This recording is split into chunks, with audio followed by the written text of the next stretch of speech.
Set को लिखने के तीनों तरीके बताने से पहले सिर्फ रेशनल और इरेशनल नंबर्स का हल्का फुल्का इंट्रोडक्शन देख लें। वैसे चैप्टर नंबर 1 में हम इसको डिस्कस कर चुके हैं। बहरहाल आपको कैसे पता चलेगा, पहले नंबर की आपने कटिंग कर ली है। बस 9 by 27 है तो 9 1 9 9 3 27। अभी जो 1 by 3 बच जाएगा, आपने देखना है कि न्यूमरेटर और डिनोमिनेटर ये दोनों सेट ऑफ इंटीजर से बिलोंग करते हैं या नहीं करते। अगर करते हैं तो नंबर रेशनल है, नहीं करते तो इरेशनल। जैसे इसमें देखें 1 इंटीजर है, 3 ये भी इंटीजर है, तो 1 by 3 जो है ये रेशनल नंबर है। अगर इनमें से एक भी सेट ऑफ इंटीजर से बिलोंग ना किया तो ये नंबर इरेशनल नंबर होगा। एक बात का आपने और ध्यान रखना है कि डिनोमिनेटर में ज़ीरो नहीं होना चाहिए। मतलब 1 भी ज़ीरो नहीं हो सकता। और अगर डेसिमल में लिखा हुआ तो वो आपको कैसे पता चलेगा? जो नंबर रुक गया है ना, जैसे 2.23 ये रेशनल है, 0.99 ये रेशनल है। लेकिन जो नंबर नहीं रुक रहा वो रेशनल भी हो सकता है और इरेशनल भी हो सकता है। वो कैसे पता चलेगा? अगर उस नंबर में एक ऑर्डर है, जैसे देखें ये 3 नंबर हैं जो रुक नहीं रहे, लेकिन इसमें आपको एक ऑर्डर नज़र आ रहा है ना, 1 to 5 1 to 5 1 to 5 up to so on, तो ये रेशनल नंबर है। इसमें देखें कोई ऑर्डर नहीं है, 3 4 5 1 3 2 7 8 9, अजीब सा नंबर है, तो ये इरेशनल नंबर है। और कोई भी नंबर चाहे रेशनल है चाहे इरेशनल है, उस नंबर को हम रियल नंबर कहते हैं। Real number is actually the union of rational and irrational numbers. अब हम बात करते हैं सेट को लिखने के तरीके कितने हैं और उनकी टाइप्स कितनी हैं। देयर आर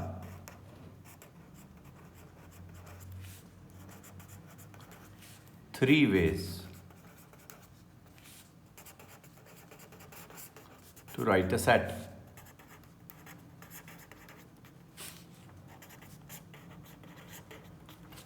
एग्जाम्पल के थ्रू इनको क्लियर करते हैं। मसलन पहले मैं लिखता हूँ सेट ऑफ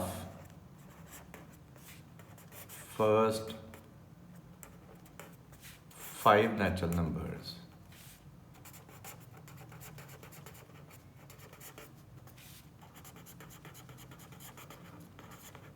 तो अब आपको पता चल रहा होगा मैं 1 2 3 4 5 की बात कर रहा हूँ, क्योंकि ये नेचुरल नंबर्स हैं और हैं भी पहले 5। 2 तरीके तो ये हो गए। अब इनके नाम है ज़ाहिर है। जो पहला हमने लिखा है वो हमने डिस्क्राइब किया, डिस्क्रिप्टिव मेथड।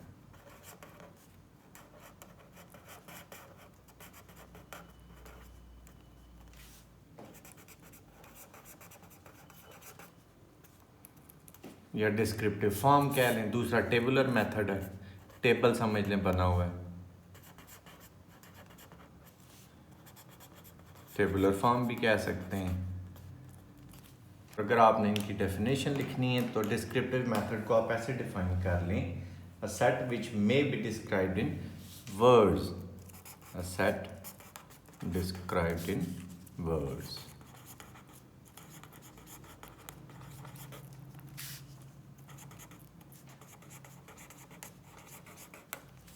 और टेबुलर मेथड को आप कैसे डिफाइन करेंगे कि a set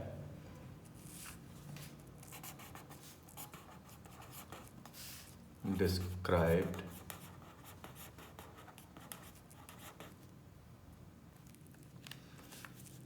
by listing the elements। Elements को हमने लिस्ट हमने उसकी बना दी। A set described by listing the elements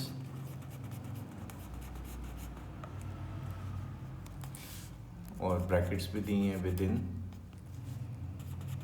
the brackets.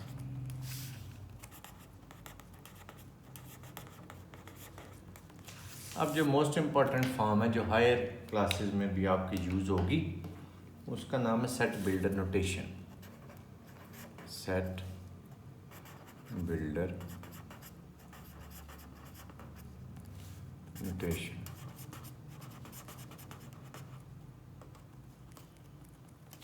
पहले मैं आपको उसकी एग्जांपल देता हूँ ताकि आपको बात क्लियर हो जाए। यही set of first 5 natural numbers को अगर आपने सेट बिल्डर नोटेशन में लिखना, आप कैसे लिखेंगे? आप कहेंगे x such that x belongs to natural numbers, के हमने जो एलिमेंट्स उठाए हैं वो नेचुरल नंबर से बिलोंग कर रहे हैं। एक्स हर एक एलिमेंट को शो कर रहा है actually, x such that x belongs to natural numbers. X आपने ज़हन में रखना, एक्स क्या है, सारे के सारे एलिमेंट्स को हम एक्स कह रहे हैं। X such that x belongs to natural numbers and math में ये वाला सिंबल एंड के लिए यूज़ होता है। X such that x belongs to natural numbers and x is less than 6, कि आपने ये जो नेचुरल नंबर्स लिखे हैं ये 6 से छोटे नेचुरल नंबर्स हैं, तो आप इसको बोलेंगे एक्स लेस देन 6, या आप कहेंगे x such that x belongs to natural numbers and x is less than equal to 5, यानी कि 5 और 5 से छोटे नेचुरल नंबर्स का सेट, ये भी कह सकते हैं, और 6 से छोटे नेचुरल नंबर्स का सेट। अब 6 से छोटे जो नेचुरल नंबर्स हैं हमें पता है 1 2 3 4 5 है, तो इसलिए हम इसको सेट बिल्डर नोटेशन में अगर लिखना हो तो इस फॉर्म में लिखना है। अब सेट बिल्डर नोटेशन को अगर आपने डिफाइन करना है तो इसको किसी प्रॉपर्टी के थ्रू हम डिफाइन करते हैं, इसको डिफाइन भी करते हैं इंशाल्लाह। इन set builder notation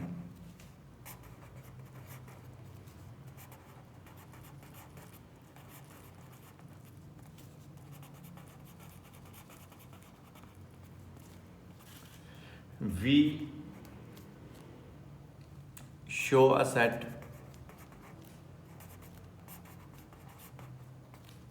by a symbol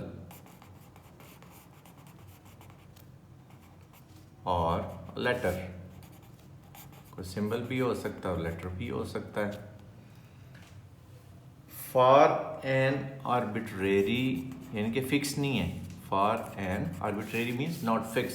in set builder notation we show a set by a symbol और a letter for an arbitrary set member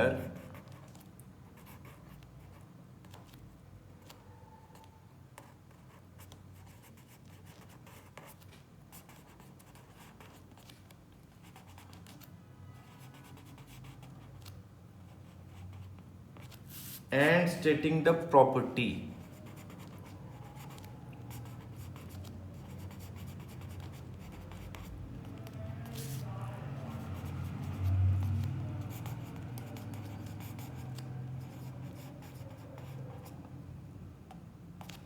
और प्रॉपर्टी कौन सी होगी, जो उन सारे एलिमेंट्स में कॉमन होगी। And stating the property common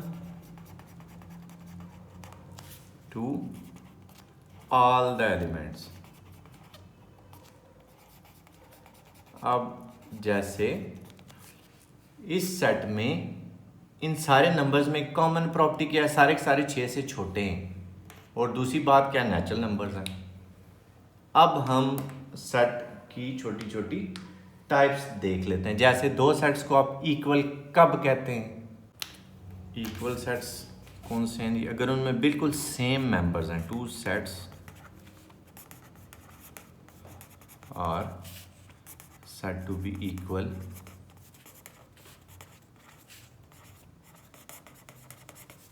if and only if they have, या if का मतलब होता है if and only if and only if they have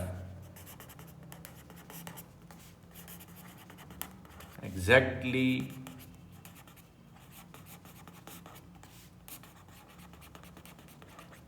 same elements।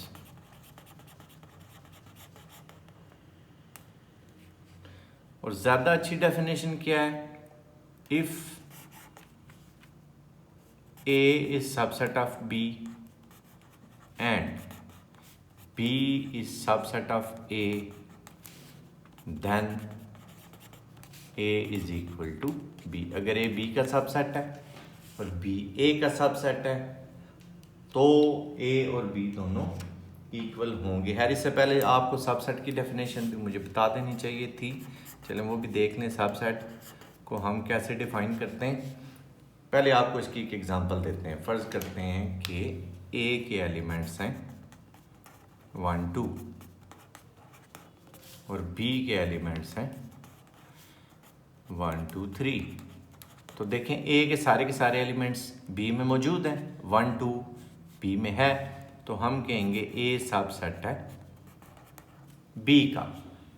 और इसको भी प्रॉपरली डिफाइन भी कर देते हैं। डिफाइन बात जो भी अल्फाज मैंने बोले हैं आपने वो इस्तेमाल कर लेने हैं। इफ एवरी एलिमेंट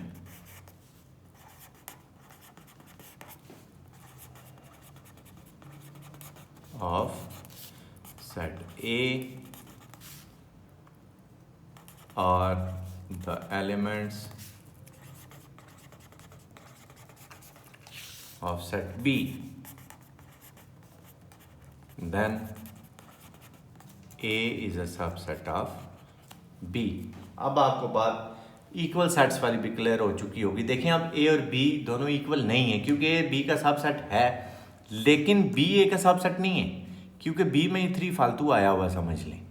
लेकिन अगर ये भी 1 2 होता, ये भी 1 2 होता, तो हम क्या कहते हैं, A सबसेट है B का और B सबसेट है A का। बल्कि फिर हम इन सेट्स को इम्प्रॉपर सबसेट्स बोलते हैं। अगर इसमें भी 1 2 है, इसमें भी 1 2 है, तो ये सबसेट तो होगा बी का, लेकिन प्रॉपर सबसेट नहीं होगा। ये प्रॉपर है, ये ए बी का प्रॉपर सबसेट है। लेकिन अगर ए में 1 2 है, बी में भी 1 2 है, तो अब ए बी का सबसेट तो है लेकिन इम्प्रॉपर सबसेट फिर हम उसको बोलते हैं। तो ये ज्यादा अच्छी डेफिनेशन है कि अगर ए इम्प्रॉपर सबसेट है बी का और बी भी इम्प्रॉपर सबसेट है ए का, तो दोनों सेट्स आपस में इक्वल होंगे। यानी कि अगर आप प्रॉपर सबसेट की बात कर रहे हैं तो कम से कम एक ऐसा एलिमेंट जरूर होना चाहिए जो सेट ए में मौजूद ना हो। और बी सेट जो है इसको सुपर सेट भी कहते हैं, ये भी लिख लें, B is called superset of set A. लिखना आपने इसी तरह ही है, ये दोनों बातें लिखी हुई हैं। आप ए सबसेट बी का ये पढ़ लें या बी सुपर सेट है ए का ये कह लें, आपकी मर्जी। अब बात करते हैं इक्विवेलेंट सेट्स की। इक्वल और इक्विवेलेंट इन दोनों में फ़र्क है, लेकिन इक्विवेलेंट से पहले आप देखें कि कार्डिनैलिटी किसको बोलते हैं।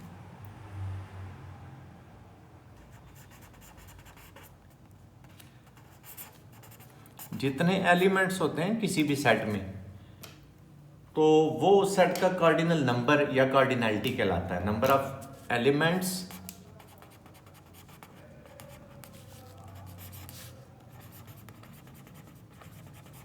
इन अ सेट is called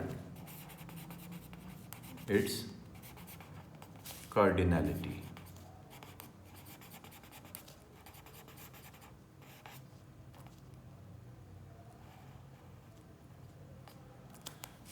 या कार्डिनल नंबर भी आप कह सकते हैं उसको नॉर्मली हम n से शो करते हैं। मसलन फर्ज करते हैं सेट ए है हमारे पास, उसमें वॉल्स लिखे हुए हैं ए आई ओ यू। अब ये 5 हैं, तो हम कहेंगे कार्डिनैलिटी ऑफ ए, इसको ऐसे लिखना है आपने, cardinality of A is equal to 5। इसी तरह जो फर्स्ट 5 नेचुरल नंबर्स की हम बात कर रहे थे, मसलन बी आपके पास है 1 2 3 4 5, तो अब बी की जो कार्डिनैलिटी है वो भी 5 है, क्योंकि उसमें भी 5 एलिमेंट्स हैं। तो अब ये दोनों सेट्स जो है वो इक्विवेलेंट सेट्स कहलाते हैं। इक्वल नहीं है ये, लेकिन ये इक्विवेलेंट है, यानी कि अगर ए की कार्डिनैलिटी बी की कार्डिनैलिटी के इक्वल है तो वो इक्विवेलेंट सेट्स कहलाते हैं। इसको प्रॉपर्ली डिफाइन भी करते हैं। 2 sets are equivalent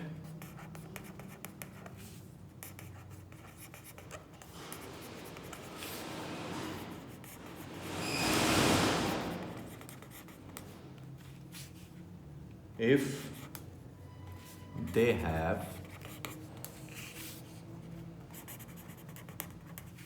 the same number of elements।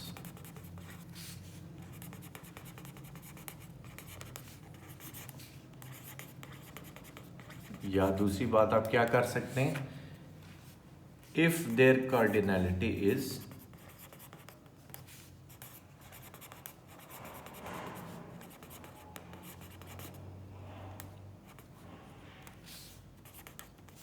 Equal. Cardinality अगर इक्वल है तो वो इक्विवेलेंट सेट्स होंगे। तो जो इक्वल सेट्स होते हैं ना वो इक्विवेलेंट भी होते हैं, लेकिन इक्विवेलेंट सेट्स इक्वल हों जरूरी नहीं होता। All equal sets are also equivalent,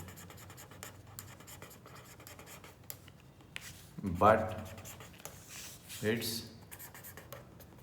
converse may or may not be true। True हो भी सकता और नहीं भी हो सकता। अब बस दो सेट आपको बता के तो फिर हम एक्सरसाइज 3.1 पे आते हैं। पहला सेट है यूनिवर्सल सेट। सबसे बड़ा सेट जो होता है उसको हम यूनिवर्सल सेट कहते हैं। जितने भी सेट होते हैं बाकी सारे वो सारे के सारे इस सेट के सब सेट होते हैं। A set that contains all the elements, a set that contains all the elements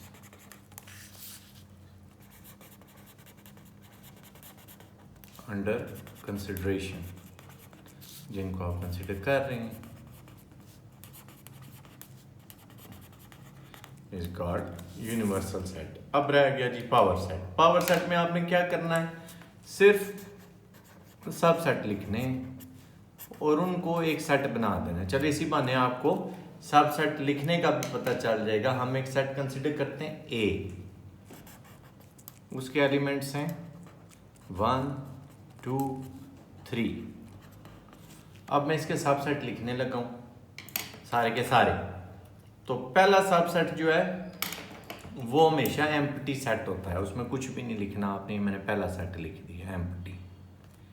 फिर क्या करेंगे आप एक एक करके लिख लेंगे 1 2 3। अब आप दो दो करके लिख लें। मतलब 1 को पिक करें ना, दोनों से मिलाएं 1 2